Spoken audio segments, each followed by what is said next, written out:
Hey, welcome to the All Trades Jack channel. I'm Reaction Jackson, and tonight I'm talking about Doctor Who Season 2, the penultimate episode of the season. It's called Wish World, and I wish it wasn't. No, I've got to be upfront right at the top that I did not enjoy this episode. This was a bad one for me. I think it might be my lowest for the season. Maybe my lowest for the Disney era. This one was bad, and it does all the things that I've complained about the Disney era, and it does it like cranked up to 11. All of the bad tropes of the Disney era are on full display here, and they're the worst they've ever been. So let's get into it. It starts off with the Rani, and she's going to get the God of Dreams. We find out later is that he's the God of Dreams. Rani's going to pick up this baby, and the whole tone of the episode is set in this scene, and right away I wasn't really vibing with the tone because it feels very magical, it feels very mystical, which a lot of these God episodes they do. They don't feel like a science fiction show, they feel like a fantasy show, and that's been the vibe. So again, this is one of the aspects of the Disney era I've come to expect. But for some reason, this was worse for me than Goblins or, Gods of Music and stuff like that, because it was the Rani, it was a character that I know, and she's like blowing this god mist through like little blowing kisses at things and turning them into owls and ducks. And I don't know, it just felt very magical in a way that I didn't really connect with. Because it was the Rani. I guess if you're viewing this as season 2 and you don't know who the Rani is, that's probably fine. But we'll talk more about that here in a second, because as you all know, if you've been watching my reviews, or in fact any of my Who essays, a running theme I've been talking about is how Disney has not been very kind to people who, or the Disney era has not been very kind to people who are coming on board here as season 2. And that's also on full display in this episode at its very worst, but we'll get to it. The whole situation with Rani in the past, getting the baby, I was confused a little bit. Maybe I'm misremembering the myth, but isn't the seventh son of the seventh son the important one? So shouldn't it be, I don't know, it was weird because she was like, and you have 7 sons of your own. Is it the seventh son's seventh son? The seventh son of the seventh son's seventh son. Does it have to be like 3 generations? I thought it was just 2. I don't know, maybe I'm bad at mythology more than I thought I was, but I was pretty sure it was just the 7th son of the 7th son. But I don't know, maybe that's just the catchier phrasing, so it's easy to remember. But anyway, I was confused about that, so it was a human, it's a human-born person, but it's also a god. And this god that happened to be born in the 1800s was set in motion by by the Doctor's actions. The Doctor did something because he was messing with the gods. It caused a god to be born in the 1800s. I guess it's timey-wimey. It's a little weird. I guess I can buy it. It is confusing, though. Now, another aspect of this that doesn't really work for me is that when we leave the Rani, to me, that's really when we should have cut to the theme song. But instead, the cold open is split between 2 different parts of the episode, which was really, I thought it was a bad pacing choice, because you got me into this episode with this hook about the Rani getting this baby and this giving her this superpower, right? If we're to believe that the baby is, and that could have been explained better visually, like some sort of transference that we could see that she was drawing power from the baby to do this kiss of death thing she was doing at people, or kiss of transmorgification. I don't know, polymorph. Anyway, if we can know that she was getting that from the baby more obviously, I guess that would have been communicated better. Nonetheless, we get that whole scene, and that is a natural place to cut it off, when she's doing the kiss and it's changing the whole world.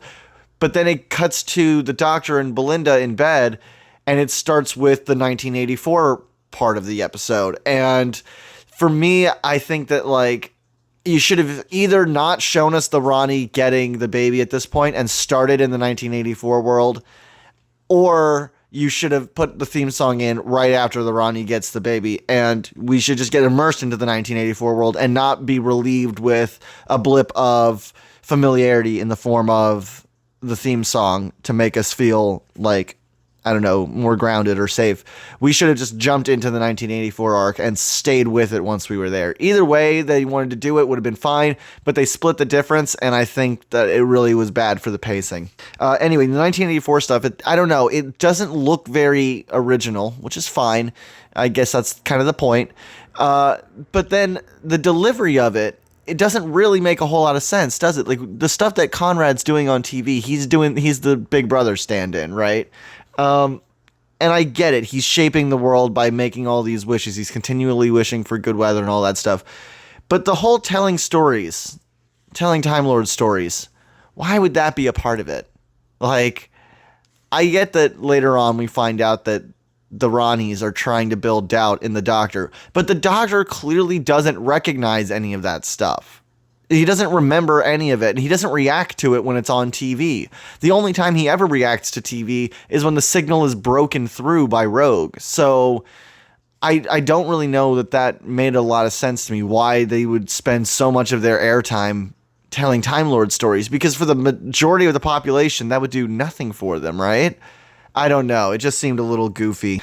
The other problem with the 1984 thing is that the message doesn't really work. It doesn't really work in this episode, but more especially, it sticks out like a sore thumb because of the other episodes we've gotten this season, and in fact, in this whole Disney era.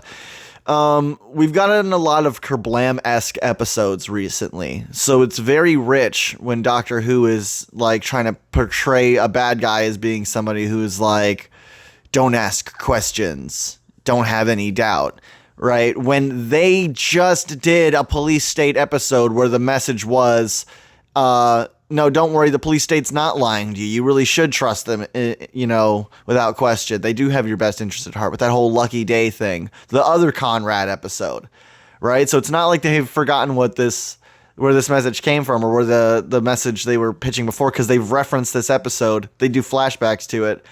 We're going to think about it. And then last episode, again, which we're going to think about since you're using the drones from that episode again, that episode ended with the Doctor handing the bad guy, the radical, over to the corporation. And I get it. He tried to kill people, sure, but like, it ultimately, the corporation isn't punished in any way, shape, or form, and in fact, they're given their prisoner by the Doctor. So it's really rich, this episode, to get a Big Brother episode, especially when you consider that, like, is he telling lies? Conrad, okay, look, obviously there's bad beliefs going on because everyone's talking about, like, gender roles and gender politics and all that kind of stuff and ableism, and clearly Conrad's idea of a perfect world is messed up. So gotcha on that. But, like, all the Time Lord stuff, he's telling the truth. He's editorializing, sure, but he's telling the truth. All the stuff about the Rani and the Doctor not being enemies, they could have been friends, that was all true. If you've watched the classic era, we'll get to it. But the thing about them looking for a lost secret that the Time Lords forgot, if that's meant to be Omega, then again, that's true. That is what they're doing. Did he lie? Like, the whole Big Brother thing, it just doesn't work. Thematically, the message of, like, evoking Big Brother, evoking 1984, it's just not working. It doesn't seem to go with this episode, really. I don't know. It feels like they took the most obvious thing they could do, 1984, and stitched it over the top of this thing just as, like, a visual aesthetic. And that's really the problem, isn't it? It's the same problem with last episode.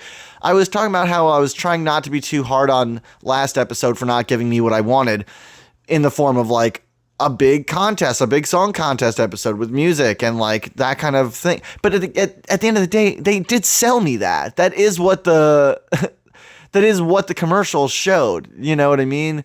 So it's like, I don't know. It feels like they're using the very thinnest veneer of an idea, of a concept, of a subgenre, and they're brushing over what is basically a nothing burger and then marketing the crap out of it. They did it last season with Bridgerton.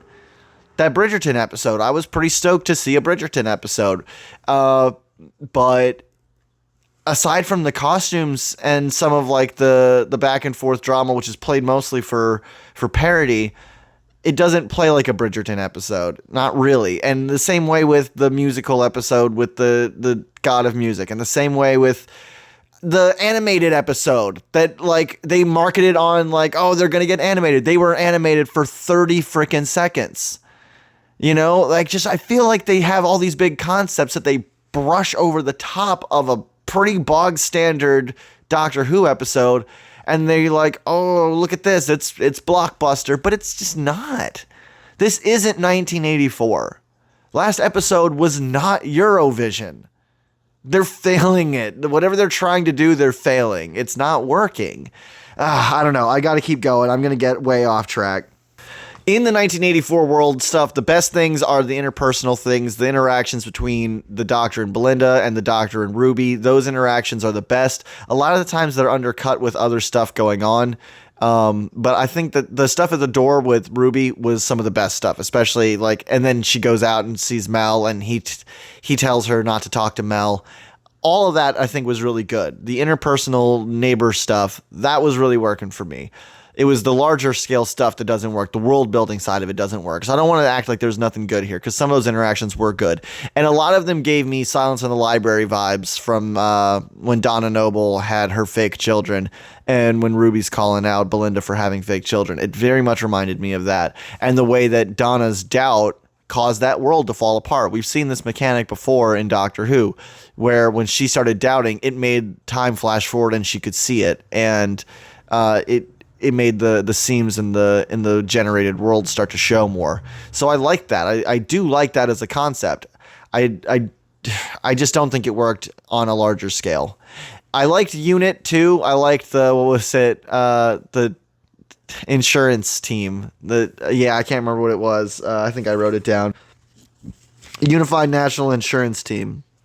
I thought that was pretty funny. I think it's funny they're still in the same base, that the insurance team would be in this like very obvious like military base style room, especially with the hangars still there. That's all very funny stuff. I really enjoyed that. I enjoyed the will they won't they with Kate and I didn't ever remember his name. I can just remember that jawline. But anyway, jawline and Kate, they're back and forth. I love that they're continuing that through this, even in this parallel universe. I think that's pretty funny. So yeah, all of that was okay. There was good stuff going on. I will say the one thing I was really upset by, if we're talking about the interpersonal stuff, I have complained ad nauseum at this point about Belinda not having a family, not having a home life. And that continues in this. It really does. You might not think it does because we finally got to see her family, but we still haven't learned anything about her family. All we heard was more stories about her dad singing. We got that. Okay, we know that her labor took 10 hours. Great. I mean, but what about her mom? Because everything about her mom, everything they were saying was Conrad's words. They were talking about the role of a woman. Is that what her mom actually believes? We don't have a baseline for her because we've never freaking met her before. So is this what her mom is like? Or is this just because she's saying Conrad's words? We still don't know, do we? We really don't. We have no idea if she's like this or what she would do if she's a snitch. Because look, Belinda snitched twice. She snitched on Ruby and then she snitched on the Doctor. So the fact that her mom snitched on her, that means nothing. Ruby's mom snitched on her. For like the third time, by the way. It's like, well, this is the third universe in which Ruby's adoptive mom goes dark. Because she did in Church on Ruby Road, and then again in 73 Yards, and then again here. So she can't help it. Like, change one little detail in the world, and Ruby's adoptive mom falls apart. I think that's pretty funny. Not the point, though. But yeah, we still don't know anything about Belinda's family. We've only got this fake hollow version of her family. And for what it's worth, we even get more of Ruby in this episode. Yeah, we get her fake version of her family too, but it's her that's on the mission. The Doctor is checked out. And I said this. I said if we followed the same format that we followed last season, then there should still be one episode. We should expect to see one episode where the Doctor takes a Doctor Light position and we take a companion forward position in the episode. And I said that was going to happen because we've been following kind of a pattern. And it happened. But Belinda is as Belinda Light as the Doctor is Doctor Light. So it really became more about Ruby. Ruby was the one who was getting to go ask the questions and uncover the mystery. The Doctor just got exposited at, and Belinda just came along for the ride and never clued in. She never came back online as Belinda in this episode. So I said we needed one episode at least before the finale where we really got to know Belinda and maybe even got to know Belinda's family. Instead, we got to see a hollow version of Belinda's family that doesn't matter at all, and Belinda got put on standby mode while we got to know more about Ruby and see how super awesome, special, cool Ruby is for being able to see through the cracks. Why can Ruby see through it and not Belinda? Because we've seen in the past with like Amelia Pond that like time travelers see the world differently than non-time travelers. But Belinda has traveled enough. She should be able to see the cracks too, right? Why can't she? I don't know. It's just like they're really sleeping on Belinda. They're really putting her on the back burner. And at this point, it's too late in the season, I think, for them to save her. I don't think there's enough time in this one episode that remains to give her any kind of love. I feel like she's getting Martha Jones just in a different way, just a different direction. Instead of like, oh, I'm so in love with my prior companion, I wish she would come back so I could be in love with her. Instead, it's, oh, I miss my prior companion because she was fun to go on adventures with and knew what she was doing and knows what the role of a companion is. And I don't know. It doesn't feel like they're letting Belinda be the companion very much. And it sucks, man. It really sucks. I feel like she's had nothing cool to do this whole time. While I am talking about Ruby, while I've got that note on my mind, the whole arc with Ruby in the Camp of the Unseen, I got it, but I don't feel like the writers totally got it. Because I get it. He doesn't see them, right? Conrad doesn't see them, and so therefore they exist in this limbo state. They are there, and they're cared for. They're not hurting. But they aren't seen. They aren't loved. They don't have their needs met. I got you on that. That would make sense if I believed that Conrad didn't see them. But again, I watched Lucky Day. He very much has a political opinion about people who are disabled. He made a very ableist comment at Shirley in the last episode he was in about them being on the public dole, And so it makes sense that he would have some sort of take on what to do with them, right? It doesn't really make sense that he wouldn't think of them at all. Like, I don't know, unless he's just so stretched thin. But it seems to me like the first things he would wish into existence were things that dealt with the things he took issue with.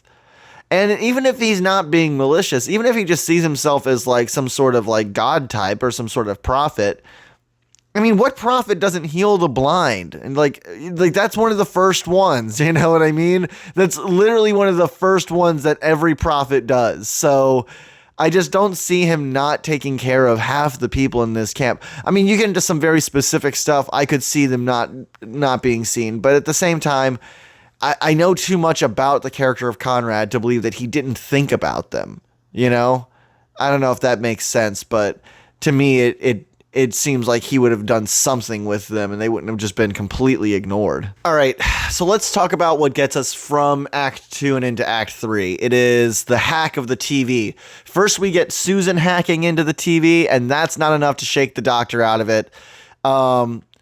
And then we get Rogue hacking through the TV. And I kind of got vibes of Rose and hacking the TV as the bad wolf trying to get to the Doctor throughout season 3. That's kind of the vibes I was getting. But the Rogue thing, y'all, am I crazy? This makes no damn sense. How does Rogue hack in from a hell dimension into the regular dimension and then into the wish dimension from there to get a message to specifically the Doctor's TV. How does Rogue do that from a hell dimension? How long has he been in that hell dimension? Because I tell you what, it's been like over a year since that episode came out, so even if it's just been that long, which it's probably been longer, but even if it's just been that long, he's looking a lot cleaner than he ought to. He's still wearing the same clothes as last time. He's looking fresh. He's looking happy. Awfully happy for a guy in a hell dimension. Awfully still in love with a guy he met for 2 hours a year ago, and he's spent a year in hell because of that guy. Does this feel like it's tonally accurate to what he should be doing?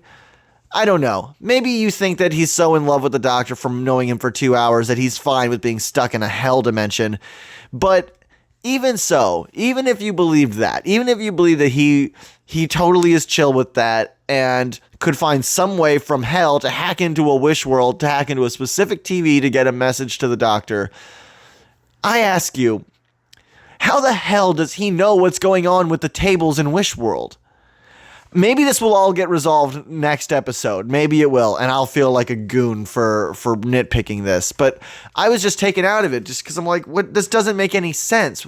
Why would it be him? You just showed Susan hacking in. Make it be Susan. You know, it makes sense why a time lady from the beginning of the series would have the kind of knowledge and wherewithal to be able to get a message to a very niche circumstance like this. Right, you're breaking through God levels of tech if you're getting through Desiderium's dream world to get a message in, and you're getting it in from a hell dimension? I mean, Rogue was just a guy, right? Am I missing something? I don't know. This was so goofy. I felt nothing but like annoyance whenever that whole scene was going on. Though the scene it triggers was kind of cool. I liked the tension between Belinda and the Doctor when he, as John Smith, is really expressing his doubt and showing how the slip works. Obviously, we already said she rolls over on him, and then her mom rolls over on her. So they both end up going to the Bone Palace. And man, can I just say that in the scene where they first showed the Skelly boys walking around the city in the big Bone Palace, I was intrigued. I thought it looked cool. I was hoping for a cool name, you know, like the Sepulchre Spire, or I don't know. But the Bone Palace, am I saying that right? Is it the Bone Palace? It is. It's the Bone Palace. I'm pretty sure that in Bowling Green, Kentucky, on WKU's campus, there's a frat house that they call the Bone Palace. This is a bad name. This is a bad name. This takes the cake for bad names this season. And it's competing with Think Tank and The Corporation. So everyone give a round of applause to Bone Palace for being the worst name of the season. My God. Anyway, they get taken to the Bone Palace, where the Ranis then go on an exposition spree. And I don't care that the Rani at the end says, "This isn't just exposition, I needed you to doubt." It is still like 10 minutes of exposition. It's so long that when I watched it on the Disney Plus app, it had an ad in the middle of the rant because it goes on for too long. They had to put an ad break in the middle of her monologue. It goes on that freaking long. And this is where the episode, it kind of diverges into one of those moments that I have been complaining about ever since Disney took over this show, which is the split between trying to appease old fans and trying to like make it relatable for new fans.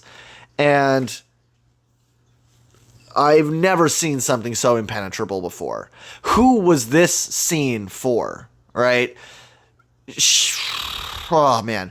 She name drops just about everything she could name drop. She name drops Rassilon and what was it? Clone type classiforms, and just like it's a barrage of meaningless words to somebody who's coming in as season 2, which again, it can be done because we've done it before.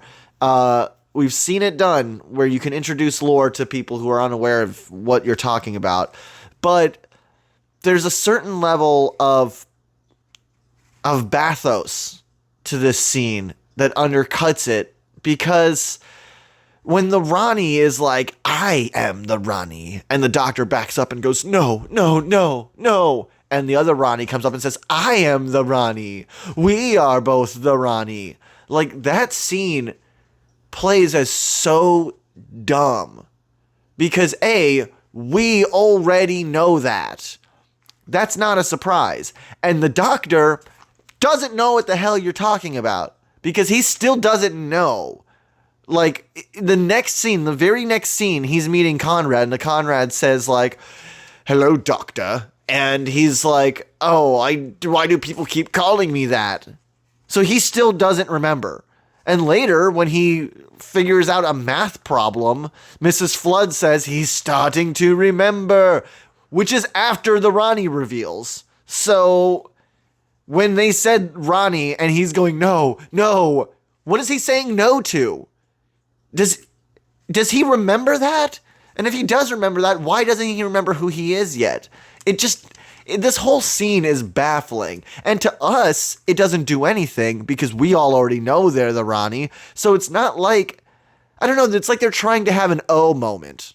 They're trying to have a Spyfall O reveal. Or they're trying to have a Utopia Professor Yana, you are not alone reveal. But they took the piss out of it by showing us this bi-generation last episode in an end credits scene, like they're goddamn Marvel or something.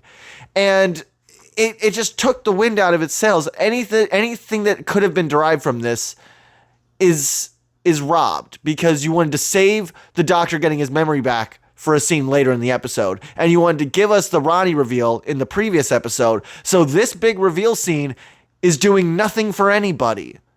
And all it does is suck the little bit of tension you had in the scene out of the scene. Like that slow build of like the doctor's being shown things and he's confused. The recognition of him saying no, no, no, and then him saying, wait, I still don't know who I am. It confuses the audience and makes us like not know who we're following. Right? Who's the POV here? What am I supposed to be feeling? Because you've given us nothing new to chew on, and you've given us nothing substantial emotionally to chew on. So it's just a lot of nothing. This is meaningless. Speaking of meaningless, let's talk about maybe the most meaningless thing they've ever done. We have gotten so many of these damn mystery boxes. Who is Ruby's mom? Who is the one who waits? Who is the boss? Who gives a crap? Who is Mrs. Flood? Who cares? I don't care. But then they try to introduce this new one. He who was lost. My God, guys, you are really trying, aren't you? He who was lost. Okay, who was lost? Is this another god?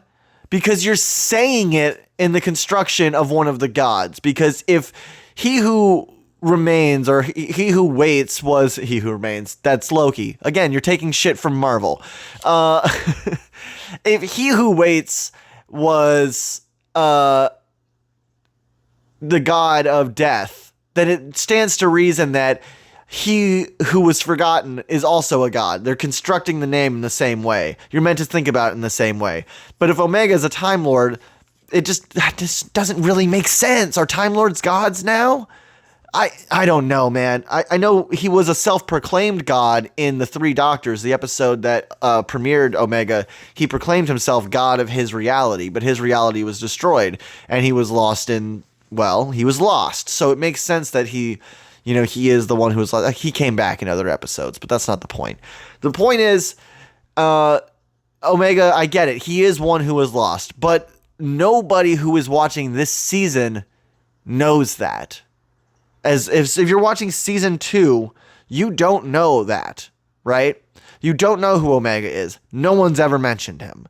You don't know that he was lost. There is no lore about him. All the lore we've gotten about him, we got in this episode through Conrad on TV, right? Very sloppy stuff. Very, very sloppy stuff. And then if you get to that point, it's like, okay, you're revealing Omega and you're doing these flashbacks with his voice echoing over. That's great for the classic fans. My cat's getting fed. That's you hear that? I don't know if you can hear that. But forget about new fans. What if you're somebody who knows who Omega is? I've been waiting for Omega to come back for ages. I've literally thought at various points in time that Omega was going to come back, and he didn't. I thought he was going to be a big bad during the 50th anniversary. I had seen some stuff that I thought, I had a fan theory back then that made me think that Omega was coming back then. Didn't happen. I've been waiting for this. So, as somebody who's been waiting for Omega's return, does this work for me? Hell no. Because again, you're doing this setup with He Who Was Lost. Give me some time to speculate about that, please. Let that breathe. You mentioned it 3 times. Let me tell you the 3 times it was mentioned. One was in a conversation between Mrs. Flood Rani and the Rani. Nobody else is present. Nobody else hears this term said, right? Nobody. Okay. Second time that they use it. They don't say it on TV. They talk about the secret of the Time Lords that was long forgotten, but they do not use the words one who was lost. They don't even use the word lost in reference to a person. So even though they're kind of foreshadowing this reveal, they don't say the words in a way that the Doctor could hear on the TV, he who was lost. The first time the words he who was lost were said to a character that could say, who is he who was lost? Was when the Rani is talking to the Doctor on the balcony. And then she reveals who he who was lost was. So we as the audience don't have time to speculate with each other because it was revealed in this episode. It was debuted in this episode and revealed in this episode, this title of He Who Was Lost. And it was revealed to the Doctor the very first time he heard it. Nobody had time to think about this. What was the point of being enigmatic? Because again, this is Russell T being terrified of not getting to be smart. He doesn't want us to guess the answers to things. That's why as soon as he reveals Susan, he has to also reveal the Rani. He couldn't wait till this episode to reveal the Rani, because as soon as we all saw Susan, we would know, okay, well, then that means that Mrs. Flood is the Rani. You know, it would have given it away, and so he couldn't let us figure that out. He couldn't trust us to have a week to wonder about who he who was lost was, because we would figure it out, you know? And it's not like, you know, look, let me show you a more perfect world, right? In a more perfect world, you would have just used Susan to do the hack in, and you would have saved Rogue. And you could have teased Rogue coming back, and then we all would have thought that Rogue was he who was lost. Because that's somebody from this season or this series that we all know, that if you're watching this as season 2, you would know him, and he was lost, and we don't know where he went, and he could be bitter and angry. He should be bitter and angry, by the way. It's so weird that he's not bitter and angry, but he could be he who was lost, or at least a red herring for that, right? And then it could be Omega. You know, even if you wanted to still be Omega, there's a way you could have teased this out, but instead you just shoved it all out in one episode and gave us no time to sit with it. I don't know, man. And this whole Omega thing, like, again, if you're gonna use return villains, why use return villains that are not readily available for people? Okay? I've been complaining about this nonstop.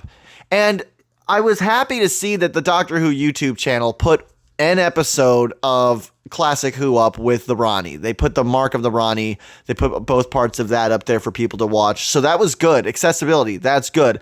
They'd better put some Omega up there now in the coming week so that we can have that too. I mean, it's only the right thing to do.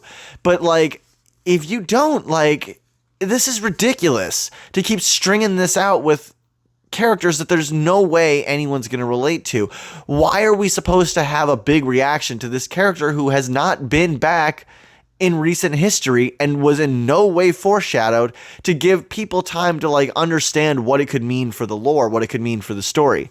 I guess we can all speed through and do a bunch of homework this week, but man, you're asking a lot of your fan base, because let me tell you something. These episodes aren't always easy to find. To illustrate what I mean by this, these are some DVDs at the bookstore here in town, and they are $70 a pop for these DVDs. And these are seasons. These aren't box sets with every episode of this era. This is just one season. So if you wanted to know everything about Omega, you would need season 10 and you would need season 20. And for Rani, you would need 22 and 24. So you would need 4 of these $70 to $75 season box sets. And even if you want to do individual episodes, you can see they're anywhere from $15, $20 to $30 for individual episode DVDs. And if you think, okay, we'll just get the streaming, well, you already need Disney Plus to watch the show. If you wanted to watch the old episodes, the revival episodes, you need Max. Each of those are $10 a month for the version with ads. Then you tack on, you need Prime, which is another $15, and then you tack on that you need BritBox with Prime. So you're looking at about $50 a month. And then extrapolate that over the 18 months that Disney has been hosting episodes and featuring classic bad guys as primary antagonists. And you are looking at having 18 months at $50 a month. You're talking about $900 in streaming services to be able to watch everything. This is financially impenetrable, and it's just a lot of running around and work to do just to get the bare minimum of what the hell they're talking about in this episode. I'll get off my soapbox, but it is worth noting that if it's going to cost this much and it's going to be this much work and you have to do this much legwork on your own just to get the references that are being made in this story that is supposedly season 2, it just seems like you shouldn't be surprised if there aren't a lot of new viewers coming to the table. But that being said, there are other things about this episode besides just that kind of stuff that I thought didn't make sense. The whole premise of the episode I was confused by. How did the Doctor and Belinda get into this wish? They landed on May the 24th, right? The Vindicator took them to May the 24th. So why'd they land on May the 23rd inside of Wish World? We saw the TARDIS doors blow up open whenever they landed. What happened? How did they get here? You know, and I know they're probably going to reveal all this next episode. I hope they reveal all of this next episode and they don't just expect us to go with it, because my doubt is definitely at a 9 right now with everything I've taken in. I can't just not ask questions. There's so many things about this that didn't make sense or things that I was annoyed by. For one, why was when they were flashing through the Doctor's faces, why'd they do my boy Paul McGann dirty? The only appearance of Paul McGann that they put in there was him on the ledge from the Guardians of the Ledge in The Power of the Doctor. All he could get is his Force Ghost version. Come on, give us real Paul McGann. That's not cool. What else? But Poppy. I guess we should talk about Poppy. That's the thing that they want us to care about going into next episode. That's the big reveal they want us to be so excited about and chatting about what does it mean that Poppy is real. Does it mean that the Doctor has a daughter? Well, they did foreshadow this in the episode. What episode was that? That was the music episode. I've said it in Devil's Chord. There it is. It was in Devil's Chord. They talked about the Doctor's daughter and how he's got a granddaughter and how he'll have a daughter one day. And he made it seem like his grandchild was a timey-wimey thing.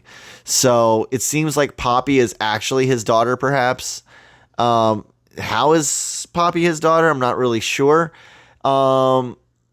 If Poppy is still the space baby Poppy, there was a story back in the days of the Hartnell master plan not Hartnell, that's the other guy, the Cartnell master plan, that there were looms where Time Lords were grown. And it could be that the space babies are all Time Lords. Maybe somebody is repopulating Gallifrey. You know, maybe the Doctor needs to go back and check out Gallifrey. After all, you know, what is a Time Lord? A Time Lord is just a Shimogan who's had the Doctor's DNA infused into them. So, did all the Shimogans die? We know all the Time Lords died, but did all the Shimogans die? Maybe not. Maybe the space babies are Shimogans, and maybe a couple of them are Time Lords via the Doctor. Who knows? Maybe they are the parents of Susan, which is timey-wimey and weird as hell, but maybe we did set that up. So there are cool things we could be talking about at the end of this episode. It's not like they didn't give us cool stuff to chew on. It's just that I'm feeling so put off by this episode. It was so grandiose and over the top and boisterous and boring. You know? Like the dance scene. This was another one of those things where it was like, I feel like they're trying to have an aesthetic that they're not ever going to really commit to. This whole idea of, I don't know, it's just the theater kid energy Doctor Who. And I don't feel like they're brave enough to do it in a way that I can really relate to as a theater kid, but like I can see it and be like, oh yeah, I get that this is supposed to be for me. But it feels disingenuous, you know? It's like you had the God of Music and you didn't do a musical. You had the Beatles and you didn't have them do a song seriously. You had Neil Patrick Harris, who's got an amazing singing voice, and you made him lip sync, you know? I don't know. They're just... The aesthetics aren't enough. You can't just dress an episode up like it's 1984 and expect me to feel that way about it. You can't expect to do like the visual language of musical theater and expect me to feel some kind of way about it. It's all just too thin. It's just too thin. And I don't know where they went wrong, if it's just being cut to death by executive notes or like producer notes or whatever, or if it's just that their ideas aren't that good. But I don't know. This sucks. If this is your 1984 episode, this sucks. And I wish you wouldn't have. Anyway, I'm going to cut it off there. I have to, because I have nothing more to say that's nice. And though Mama raised me wrong, she did teach me that if you don't have anything nice to say, don't say anything for more than 30 to 45 minutes before you stop yourself. So I'm going to stop myself, and we'll come back to this next week. Hopefully I'll be able to say some things next week that will be redactions from this. I'll be able to say, oh, well, this reveal nullifies that argument, or this reveal makes this all peachy, and I'm happy about that. Caveat, I am willing to take back any statements I made here today if the finale fixes this. But the finale has so much work to do right now to fix where the season is at. Right now, the season as a whole, there's been too many misses, too many shortcomings, too many half measures. I feel like this season overall, if it doesn't have a banger of a finale, it's going to flop hard. And if they fumble Omega, I am never going to forgive them. Absolutely never. I laughed my tushy off when I saw what they did to Sutek, but I never loved Sutek. I love Omega. I love the Three Doctors. That is my favorite of all time multiple Doctor mashup episode. I love that episode so much. If they ruin Omega, I'm going to be pissed. I'm going to be livid. I had so many theories about Omega back in the day. I thought that Omega was the voice of the demon inside the pit. I thought that Omega and the Great Intelligence were the same thing. I've thought so many things. I've had so many fan theories over the years about who Omega is. I've played with the lore so much that, like, even though I've been wrong every time, I'm so in love with all of the little pieces of lore regarding Omega that I will never forgive them if they do something stupid with him, if they take him for a walk the way they did with Sutek. I can't. I don't know. I'll be here next week with you guys to see what happens, but I am holding my breath until then. If I don't come back next week, it's because I died of asphyxiation because I refused to breathe. But anyway, peace be with y'all. I am signing off. I'll see you in the middle of the week, maybe Thursday at the latest, with this week's Who SA from the USA. Until then, y'all